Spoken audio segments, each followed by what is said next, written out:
इतिहास के साउंड कम है। हाँ साउंड कम है। दार्शनिक उपलब्धियों को बड़ी है। यही कारण है कि हर संक्रमण के दौर में लोगों ने बिहार की तरफ रुख किया।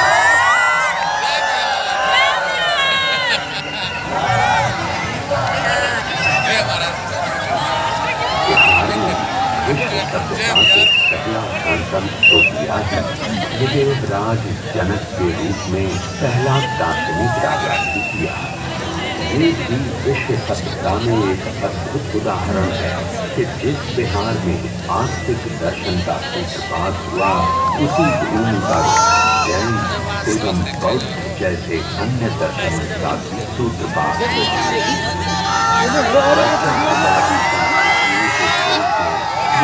आवाजें लगातार बुलंद होती रही हैं।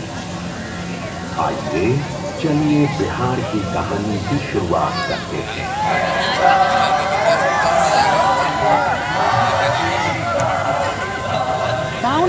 शताब्दियों पूर्व बिहार के ऋषि विश्वामित्र ने भारतीय सभ्यता और संस्कृति को तत्कालीन संकीर्ण और रूढ़ मानसिकता से ऊपर उठाकर एक नई चेतना। विश्वामित्र ऋग्वेद के अनेक मंत्रों के रचयिता थे। उनका आश्रम आज के बक्सर जिले में स्थित था। राम और लक्ष्मण को लेकर उत्तर बिहार में स्थित विदेश की सीता से मिलाने का काम विश्वामित्र ने भी किया।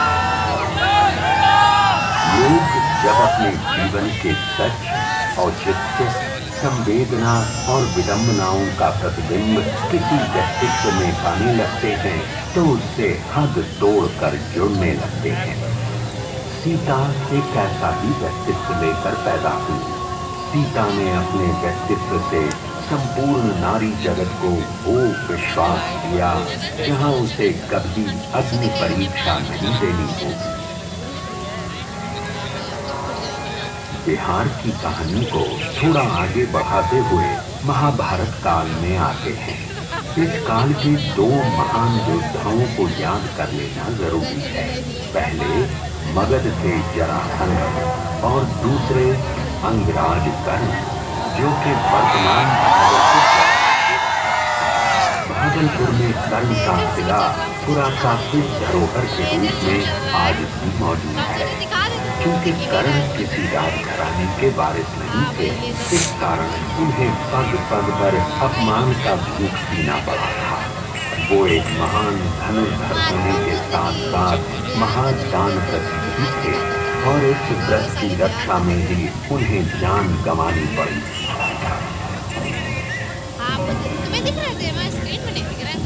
चलिए बिहार की कहानी को थोड़ा और आगे बढ़ाते हैं और ईसा पूर्व 6वीं शताब्दी में पहुंचते हैं। विश्व के इतिहास में ये वो दौर था जब पुरानी मान्यताओं को चुनौती दी जा रही थी। चीन में कन्फ्यूशियस, यूनान में सुकरात और भारत में बिहार की भूमि से महावीर और बुद्ध के दर्शन का नवोन्मेष हो रहा है।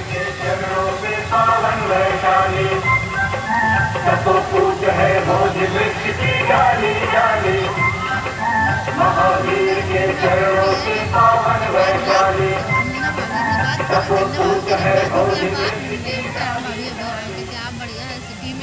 भगवान महावीर राजघराने में जन्म लेने के बावजूद बचपन से ही सांसारिक जीवन से विरक्त रहना चाहते हैं।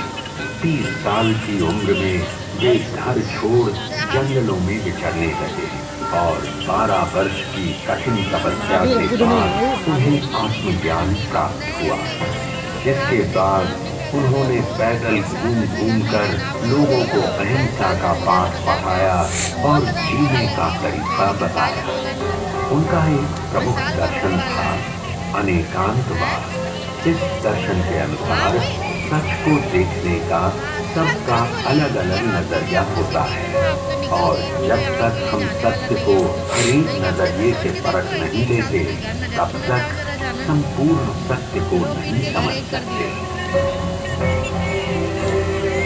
जब महावीर स्वामी केवल ज्ञान की शिक्षा दे रहे थे, लगभग उसी समय एक और महापुरुष सिद्धार्थ गौतम मगध के जंगलों में ज्ञान प्राप्ति के लिए घोर तपस्या में लीन थे। इतिहास इस बात पर मौन है, पर हो सकता है महावीर और सिद्धार्थ गौतम मगध के जंगलों में एक दूसरे से मिले होंगे। आज से ठीक 2600 साल पहले वो भी क्या दृश्य था, जब सिद्धार्थ गौतम ने गया से 15 किलोमीटर की दूरी पर निरंजना नदी के तट पर पीपल के वृक्ष के नीचे अंतिम ध्यान किया था।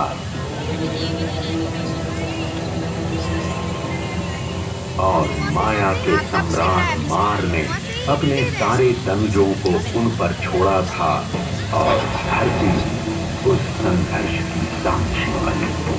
संपूर्ण बौद्ध जगत में बोध गया कि इस जगह को यूं ही ब्रह्मांड का केंद्र नहीं माना गया है। बुद्ध ने बताया कि दो अतिवाद हैं, एक तरफ जीने का भोग और दूसरी तरफ आत्मदमन। एक है खाओ पियो और मौज करो क्योंकि कल मृत्यु है, दूसरा कहता है सारी इच्छाओं को मार डालो क्योंकि इसी के कारण पुनर्जन्म लेना पड़ेगा।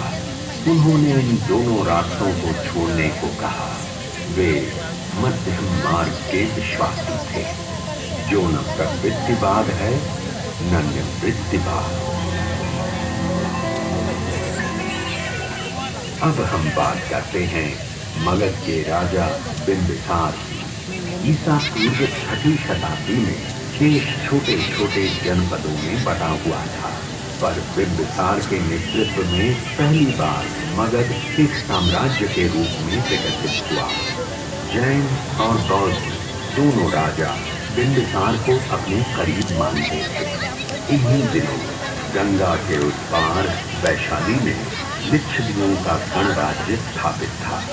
वहां की आम्रपाली अपनी सुंदरता, नृत्य कला, गायन वादन के लिए विश्व प्रसिद्ध थी। भरपूर वैभव के बावजूद उसने बुद्ध की शिष्या बनना स्वीकार किया और अपनी संपत्ति संघ को दान में दे दी।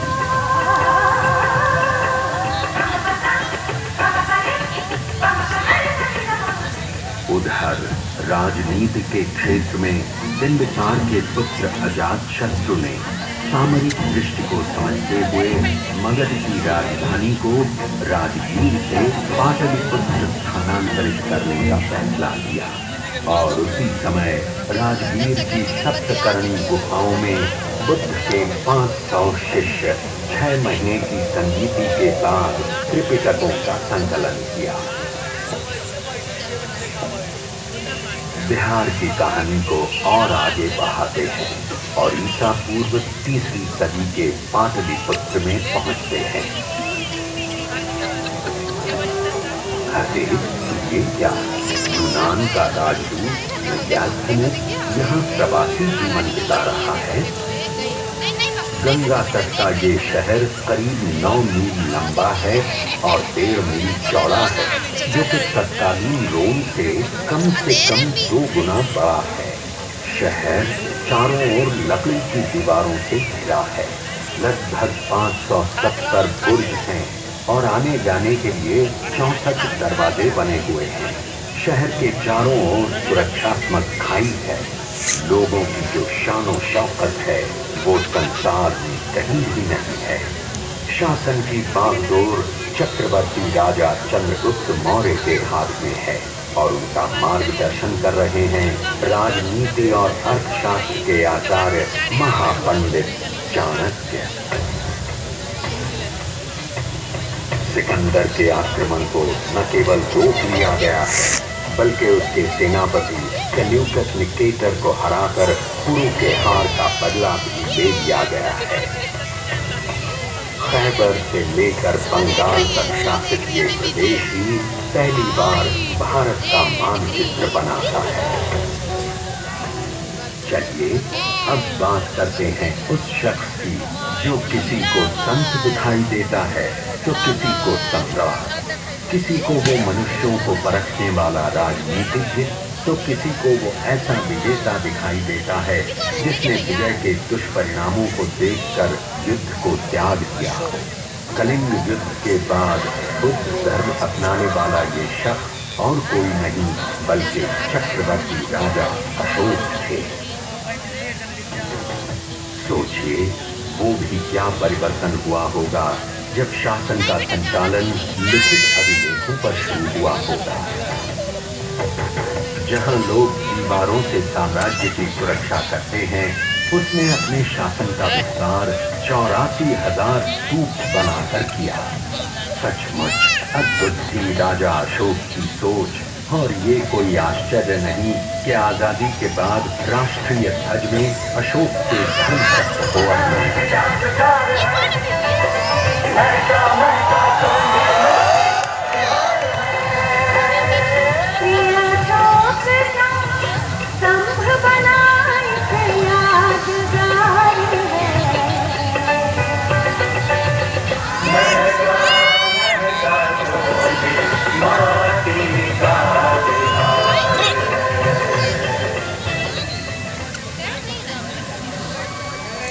तो ये रही बिहार की ईसापुर की कहानी।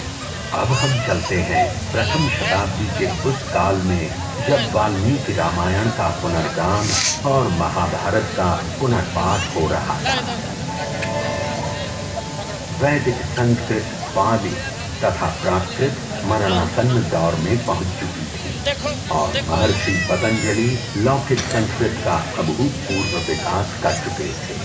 मजे की बात यह है कि संस्कृत का केंद्र अब तक्षशिला से हटकर मगध आ गया था। अब संस्कृत यहाँ के बिहारों में ज्ञान का माध्यम हो चुका था। गणित, विज्ञान, चिकित्सा सब कुछ संस्कृत में थे। सिल्क मार्ग का विकास हो चुका था और एशिया के विभिन्न देशों से लोग यहाँ खींचे चले आ रहे थे। 5वीं सदी में बाह्यान मगध आते हैं और अपनी डायरी में लिखते हैं कि यहाँ के शहरों में खूब वैभव है, लोग दान दक्षिणा में आगे हैं, मृत्यु दंड प्रचलित नहीं है। बौद्ध और हिंदू धर्म एक साथ फल फूल रहे हैं।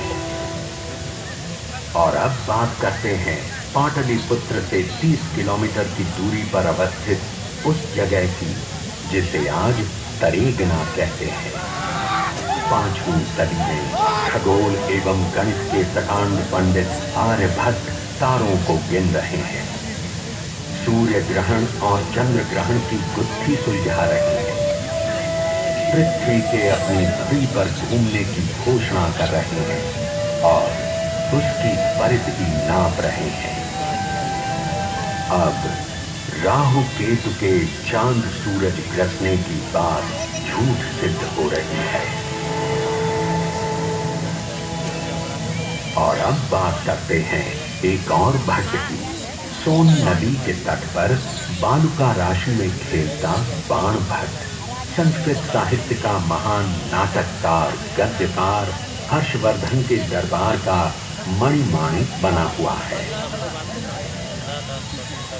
अरे ये क्या, 7वीं सदी का दृश्य देखिए। चीन से कोई इंसान पानी की पहाड़ियों को पार कर हिंदू कुश को लांघ कर सप्त सिंधु हस्तिनापुर कन्नौज होते हुए नालंदा की ओर चले आ रहे हैं।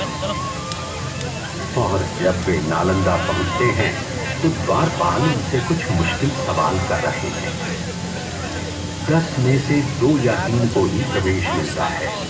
सोचिए, जब द्वारपाल इतने विद्वान होते थे तो उन्हें पढ़ाने वाले कितने उद्भट विद्वान होते होंगे। नालंदा का विकास अकेला नहीं हो रहा था, उसके साथ साथ विक्रमशिला, उद्दंतपुरी, तेल्हाड़ा जैसे अनेक विहार फल फूल रहे थे।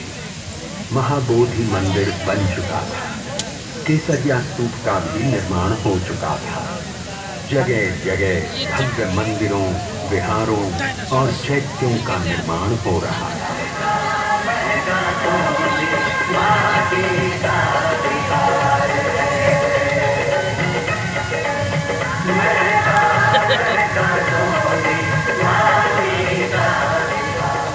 और ये देखिए 9वीं सदी का दृश्य, जब आदि गुरु शंकराचार्य दक्षिण भारत से चलकर मंडन मिश्र से मिलने सहरसा के महिषी गांव की ओर चले आ रहे हैं। लोगों को क्या आनंद आया होगा जब सन्यास और गार्हस्थ्य धर्म के द्वंद्व पर इन दोनों विद्वानों के बीच कई दिनों तक बहस चली होगी। और इस शास्त्रार्थ की निर्णायक भूमिका कोई और नहीं बल्कि मंडन मिश्र की पत्नी भारती निभा रही थी।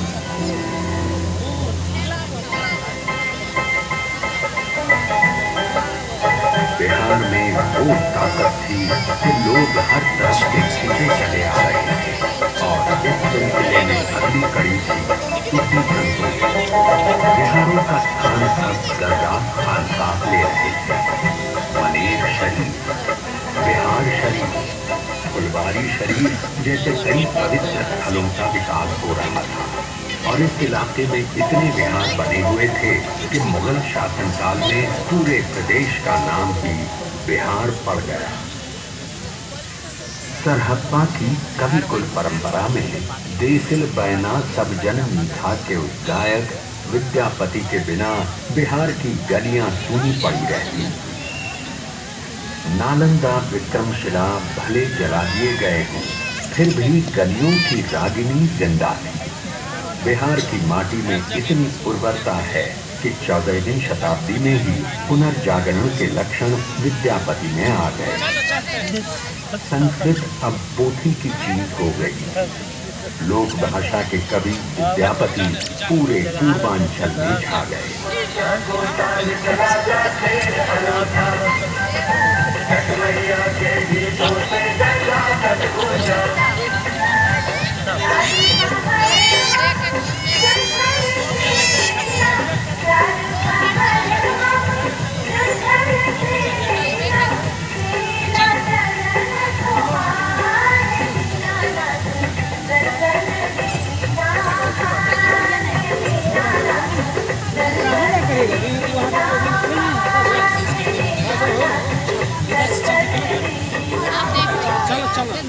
चलिए अब बात करते हैं बिहार के उस नाम की जिसने 16वीं शताब्दी में दिल्ली की सल्तनत पर अपना परचम फहरा।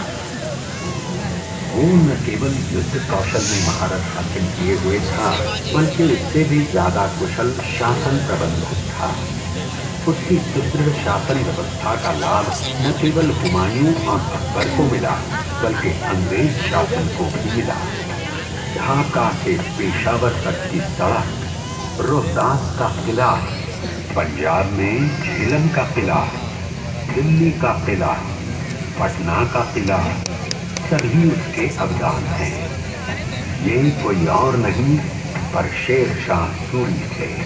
देखो शेर शाह सूरी, उसने देश में पहली बार चांदी से बने मानक रुपयों को चलाया और ये रुपए बाद में चलकर भारतीय उपमहाद्वीप के देशों की आधिकारिक मुद्रा बने।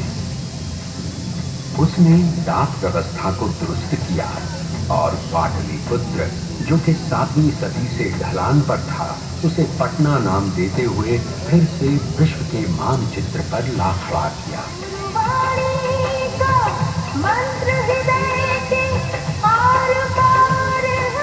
पटना में जन्मे गुरु गोविंद सिंह उस वक्त पटने में ही सूफी संत बीखन गाते हैं और उनके नाम आज भी बेसना पहाड़ी मोहल्ला है। सूफी संत बीखन जब गोविंद राय से मिले तो उन्होंने भविष्यवाणी की कि ये सूर्य जैसा तेजस्वी, वायु जैसा गतिमान और गंगा जैसा पवित्र होगा। और गोविंद राय ने बचपन में ही मगध के इतिहास का संपूर्ण व्यक्तित्व धारण कर लिया। ज्ञान, कर्म और भाव का संपूर्ण समन्वय। आगे चलकर उन्होंने खालसा पंथ की शुरुआत की और 42 साल की उम्र में शहीद हो गए। आज भी पटना का तख्त सिख धर्मावलंबियों के लिए अकाल तख्त के ठीक बाद आता है। इसके बाद बात करते हैं 18वीं सदी के अंतिम दिनों की, जब बिहार में एक ओर यूरोप के व्यापारी अपनी फैक्ट्रियां लगा रहे थे तो दूसरी ओर मुगलों का ठाट बाट बरकरार था। जहाजों से कारोबार हो रहा था और इस इलाके का चावल, जो पटना राइस के नाम से जाना जाता था, पूरे यूरोप में छा गया था। इसके बाद भारत में अंग्रेज राज स्थापित होने लगता है और अंग्रेजों के खिलाफ लोहा लेने में बिहार के लोगों का योगदान सर्वोपरि है। इसकी शुरुआत करते हैं तिलका मांझी से, जिन्होंने 1780-85 के बीच भागलपुर के जंगलों में अंग्रेजों की नाक में दम कर दिया था। 13 जनवरी 1785 को अंग्रेजों ने उन्हें भागलपुर में फांसी पर चढ़ा दिया और 1857 में बाबू कुंवर सिंह अंग्रेजों के विरुद्ध छापामार युद्ध करते हुए 80 वर्ष की उम्र में जिस रण कौशल, शौर्य, नेतृत्व और धैर्य का परिचय दिया, वो बिहार के इतिहास की विरासत है। वे बिहार के लोकमानस में महानतम वीर सेनानी हैं। बाबू कुंवर सिंह की मौत के बाद शुरू हुआ बिहार का शोषण। एक तरफ जमींदारी प्रथा, दूसरी ओर सामंती व्यवस्था और तीसरी ओर अंग्रेजों द्वारा बिहार एवं बिहारियों की उपेक्षा। बिहारियों को न केवल राजकीय नौकरी से वंचित रखा गया, बल्कि यहाँ आधुनिक शिक्षा और आधारभूत संरचना का विकास भी नहीं किया गया। बिहार के लोग बस ताकतवर मजदूर बनकर रह गए। उधर इंग्लैंड में अफ्रीकी गुलामी को खत्म कर दिया गया था, पर उनको अपने उपनिवेशों को चलाने के लिए सस्ते मजदूरों की आवश्यकता थी। अपनी चालाकी दिखाते हुए अंग्रेजों ने 5 वर्ष का एग्रीमेंट करवाकर बिहार के मजदूरों का निर्यात प्रारंभ किया। क्या सूरीनाम, क्या ब्रिटिश गयाना, क्या दक्षिण अफ्रीका, क्या मॉरिशस और क्या फिजी, कहां नहीं भेजा गया बिहार के मजदूरों को। बिहार के ये लोग अपने प्रदेश के विकास को छोड़कर अंग्रेजों के उपनिवेशों का विकास करने लगे। कुछ मर गए, कुछ बच गए, सब एक दूसरे से बिछुड़ गए। सोचिए क्या बीती होगी पत्थर तोड़ते उन परदेसियों पर और राह देखती पटोहियों पर। हालांकि एक खुशी की बात बता दूं कि बिहार के ये लोग अपनी मेहनत की बदौलत न केवल आगे बढ़े, बल्कि वहां के दशरथ मांझी भी दिखाएगा।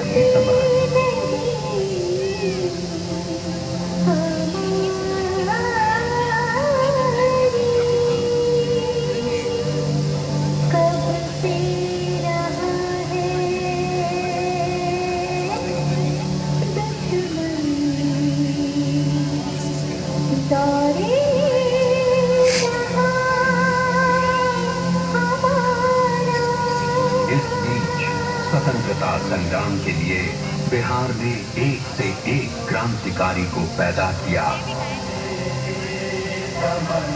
जिसने अंग्रेजी हुकूमत के खिलाफ आवाज उठाई।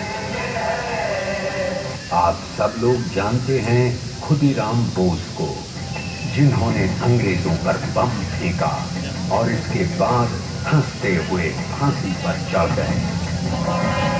भारत में पहली बार चंपारण की धरती पर सत्याग्रही गांधी का अवतरण हुआ और चंपारण का किसान आंदोलन महात्मा गांधी की नेतृत्वकारी क्षमता का प्रतिमान बन गया।